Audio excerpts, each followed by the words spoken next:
മുതിർന്ന കോൺഗ്രസ് നേതാവും മുൻ KPCC പ്രസിഡന്റുമായിരുന്ന തെന്നല ബാലകൃഷ്ണപിള്ള അന്തരിച്ചു. 95 വയസ്സായിരുന്നു.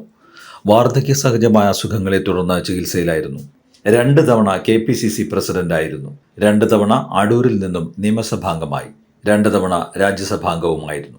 കൊല്ലം ജില്ലയിലെ ശൂരനാട് ഗ്രാമത്തിൽ തെന്നല N ഗോവിന്ദപിള്ളയുടെയും ഈശ്വരിയമ്മയുടെയും മകനായി 1931 മാർച്ച് 11 ജനിച്ചു. തിരുവനന്തപുരം MG കോളേജിൽ നിന്ന് BSc-യിൽ ബിരുദം നേടി പഠനം പൂർത്തിയാക്കി. കോൺഗ്രസിന്റെ പുളിക്കുളം വാർഡ് കമ്മിറ്റി പ്രസിഡന്റായാണ് രാഷ്ട്രീയ ജീവിതം തുടങ്ങുന്നത്.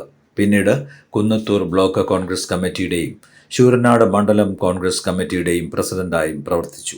കൊല്ലം DCCയുടെ പ്രസിഡന്റായി തെരഞ്ഞെടുക്കപ്പെട്ടു. 1962 മുതൽ KPCC അംഗമാണ്.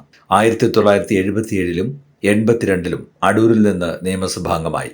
1967, 1980, 1987 വർഷങ്ങളിൽ നടന്ന നിയമസഭാ തെരഞ്ഞെടുപ്പിൽ അടൂരിൽ നിന്ന് മത്സരിച്ചെങ്കിലും പരാജയപ്പെട്ടു. സഹകരണ മേഖലയിലെ പ്രധാന നേതാവായി ഉയർന്നു വന്ന തെന്നല കൊല്ലം ജില്ലാ സഹകരണ ബാങ്ക് വൈസ് പ്രസിഡന്റായും സംസ്ഥാന സഹകരണ ബാങ്കിന്റെ പ്രസിഡന്റായും പ്രവർത്തിച്ചു. 1998 സ്ഥാനമൊഴിഞ്ഞ വയലാർ രവിക്ക് പകരമായാണ് തെന്നല ആദ്യമായി KPCC പ്രസിഡന്റാകുന്നത്.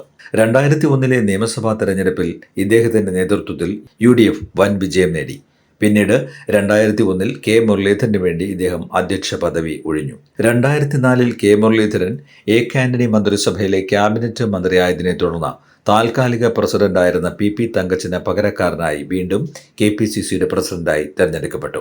രമേശ് ചെന്നിത്തലയെ ഹൈക്കമാൻഡ് പുതിയ പ്രസിഡന്റായി നിയമിച്ച 2005 വരെ ആ സ്ഥാനത്ത് തുടർന്നു. തെന്നല ബാലകൃഷ്ണപിള്ളയ്ക്ക് ആദരാഞ്ജലികൾ.